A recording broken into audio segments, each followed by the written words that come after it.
Hi guys, welcome back to my channel. So ఈరోజు నేను మీకు వైయక్తిక భేదాలు, మనకి సైకాలజీలో మోస్ట్ ఇంపార్టెంట్ టాపిక్ అయిన వైయక్తిక భేదాల్లో ఒక టాపిక్ గురించి మీకు చెప్పబోతున్నానండి. అదే వైయక్తిక భేదాల్లో కొన్ని డెఫినేషన్స్ ఉన్నాయి.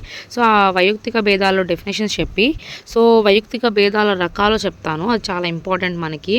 సో వైయక్తిక భేదాల రకాలు రెండే, దాని ముందున్న డెఫినేషన్స్ చూద్దామండి. మిలియన్ల కొద్ది వ్యక్తులను పోల్చిన వారి మధ్య భేదాన్ని స్పష్టంగా చూడవచ్చు. సో ఇక్కడ ఏంటి అంటే మిలియన్ల కొద్ది వ్యక్తులను పోల్చిన, ఒక మిలియన్ పీపుల్ మధ్యన వ్యక్తులను పోల్చిన వారి మధ్య భేదాన్ని, ఒక మిలియన్ పీపుల్ తీసుకొని వాళ్ళ మధ్య కూడా మనం డిఫరెన్స్ని కనిపెట్టచ్చు అంట అని చెప్పింది చార్లెస్ డార్విన్ చెప్పారు. సో మాపనం చేయగల ఏ మూర్తిమత్త అంశమైన వైయక్తిక భేదంగా పరిగణించాలి. సో మాపనం అనగా మెజర్మెంట్ చేయగల ఏ మూర్తిమత్త అంశమైన వైయక్తిక భేదంగా పరిగణించాలి అని చెప్పింది స్కిన్నర్. సో ప్రపంచంలో ఏ ఇద్దరు వ్యక్తులు ఒకే విధంగా జన్మించలేరు. సో కవల పిల్లల్లో అయినా కానీ ఏదో ఒక డిఫరెన్స్ ఉంటుంది, సేమ్గా ఉండరు. ప్రతి ఒక్కరు వేరొకరితో రూపురేఖలు కానీ సహజ శక్తులలో విభేదిస్తారు. ప్రతి వ్యక్తికి ప్రకృతి సిద్ధంగా కొన్ని ప్రత్యేకలు ఉంటాయి. ఆ ప్రకారమే విద్యా బోధన జరగాలి. అంటే ప్రతి ఇద్దరు సమానంగా ఉండరు, సేమ్గా ఉండరు, వాళ్ళ డిఫరెన్సెస్ ఉంటాయి, వాళ్ళకు తగినట్టు విద్యా బోధన జరగాలి అని చెప్పింది ప్లాటో. సో ఈ ప్లాటో చెప్పిన డెఫినేషన్ ఇంకొంచెం మోడిఫై చేస్తూ వ్యక్తుల మధ్య భౌతిక భేదాలనే కాకుండా, అంటే ఫిజికల్ డిఫరెన్సెస్నే కాకుండా మానసిక భేదాలను కూడా పరిగణలోకి తీసుకోవాలి అని చెప్పింది రూసో గారు చెప్పారండి. సో పరిగణలోకి తీసుకొని బోధనా ప్రక్రియ కొనసాగించాలి అని చెప్పింది రూసో. ఇక్కడ వ్యక్తుల పిల్లల వ్యక్తిగత భేదాలు, అంటే ఇండివిజువల్ డిఫరెన్సెస్, పిల్లల వ్యక్తిగత భేదాలను నిర్మాణాత్మకంగా పోషించడం ద్వారా ఒక దేశము అభివృద్ధి సాధిస్తుంది. అంటే పిల్లల్లో ఇండివిజువల్ డిఫరెన్సెస్ని కానీ మనం చూసుకొని దాన్ని తగ్గట్టు నడిస్తే ఒక దేశము అభివృద్ధి చెందుతుంది అని చెప్పింది మనకు John Dewey. So these are the 5 definitions which we have.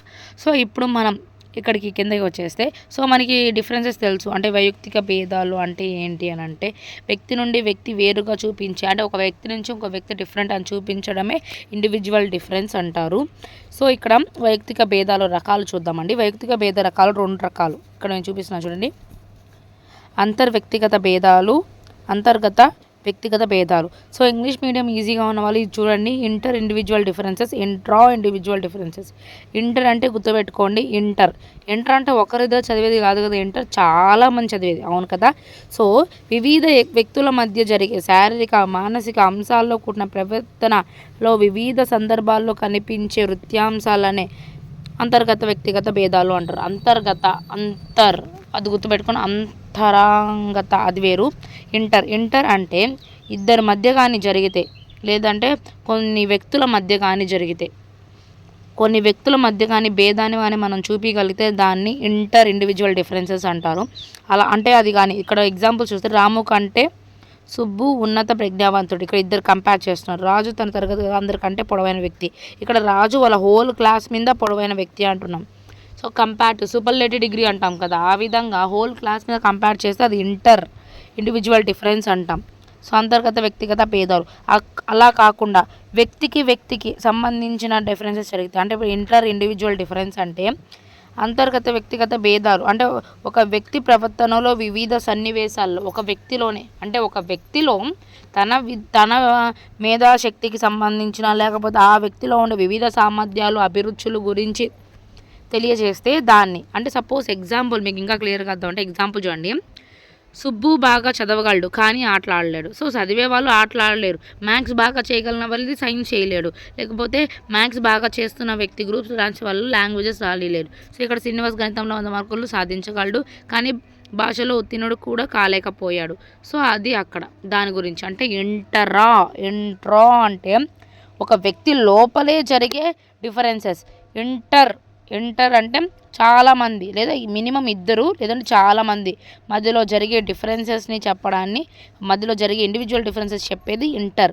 ఒక్క వ్యక్తిలో ఉండేది చెప్తే ఇంట్రా. ఈ 2 అండి వైయక్తిక భేద రకాలు. ఇక్కడ ఒక చిన్న మ్యాటర్ అండి. సో ఈ చిన్న మ్యాటర్తో వీడియో అయిపోద్ది, లెంతీగా ఏముండదు. సో ఒక డే అంటే వైయక్తిక భేదాల్లో 1 డేకి అయితే నేను కంప్లీట్ చేస్తున్నాను. సో దీని ఇంట్రా డిఫరెన్సెస్లో మనకి ఒకటి బిట్ అయితే రావడం జరగద్ది. సో అది మిస్ అయినా ఇక్కడి నుంచి అయితే ఖచ్చితంగా వస్తుంది. ఇది ఏంటి అంటే వైయక్తిక భేదాల గురించి మొట్టమొదటి ప్రయోగం చేసింది ఎవరు అంటే పరిశోధన చేసిన వ్యక్తి ఇంగ్లాండ్కి చెందిన సర్ ఫ్రాన్సిస్ గాల్టన్. ఈయన మానవ మితి పరిశోధన శాస్త్రవేత్త. ఇతను రచించిన గ్రంథాలు అన్ enquiry into human faculty and its development, heredity genius అనే బుక్ కూడా రాశారు ఈయన. ఈ 2 బుక్కులు రాశాడు ఆయన. And enquiry into human faculty and its development, heredity genius అనే 2 బుక్స్ రాసింది సర్ ఫ్రాన్సిస్ గాల్టన్. సో వైయక్తిక భేదాల మీద పరిశోధన చేసిన, ఇండివిజువల్ డిఫరెన్సెస్ మీద ప్రయోగం చేసిన మొదటి వ్యక్తి కూడా సర్ ఫ్రాన్సిస్ గాల్టన్. ఇతను ఇంగ్లాండ్కి చెందిన వ్యక్తి. సో ఈయన్నే మనం ఫాదర్ ఆఫ్ యూజెనిక్స్ అని అంటారు. ఫాదర్ ఆఫ్ యూజెనిక్స్ అని కూడా పిలుస్తారు ఇన్ని. సో ఇలా కూడా మనకి బిట్ రావచ్చు, ఫాదర్ ఆఫ్ యూజెనిక్స్ అని. అంటే ఇప్పుడు మనకి బిట్లు రివర్స్గా వస్తున్నాయి, అప్లికేషన్ ఓరియంటెడ్ ఉంటుంది కాబట్టి సో ఇలా కూడా రావచ్చు. ఫాదర్ ఆఫ్ యూజెనిక్స్ అని ఏ శాస్త్రవేత్తను అంటారు? Sir Francis Galton. సో ఇక్కడ సర్ ఫ్రాన్సిస్ గాల్టన్ తరువాత ప్రయోగం చేసిన వ్యక్తి ఎవరు అంటే మెకిన్ కెటల్. అమెరికా దేశానికి చెందిన మెకిన్ కెటల్ అనే వ్యక్తి ఈ వైయక్తిక భేదాల మీద అతని తర్వాత అంటే సర్ ఫ్రాన్సిస్ గాల్టన్ గారిని ఆదర్శంగా తీసుకొని ఇతను ప్రయోగాలు చేయడం అయితే జరిగింది. So mental test and measurements ఈయన రాసిన గ్రంథం మెంటల్ టెస్ట్ మెజర్మెంట్ చేసి నీకు మెజర్మెంట్ చేయిస్తా, అలా గుర్తుపెట్టుకోవచ్చు. మెంటల్ టెస్ట్స్ అండ్ మెజర్మెంట్ ఈయన రాసిన గ్రంథం. ఈయన రాసింది మనకి ఇవి చాలాసార్లు మనం విని ఉంటాం. And enquiry into human faculty and is development, heredity genius రాసిన గ్రంథం అంటే సర్ ఫ్రాన్సిస్ గాల్టన్. వ్యక్తిగత భేదాలు మొదటి ప్రయోగం చేసింది ఎవరు? Sir Francis Galton. ఏ దేశానికి చెందిన ఆయన? ఇంగ్లాండ్. దాని తర్వాత చేసింది ఎవరు అని అంటే అమెరికా దేశానికి చెందిన మెకిన్ కెటల్. KETTLE కెటిల్ అంటాం కదా, అంటే వేడి నీళ్ళు కాచుకునేదానికి కెటిల్. అలాగా సర్ ఫ్రాన్సిస్ గాల్టన్ తర్వాత చేసింది ఎవరు అంటే కెటిల్, అమెరికాకు చెందిన కెటిల్. మెక్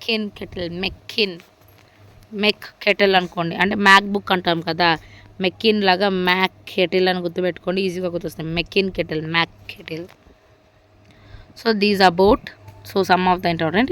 నెక్స్ట్ వీడియోలో ఇంకో దాంతో కలుస్తానండి. Thank you for watching.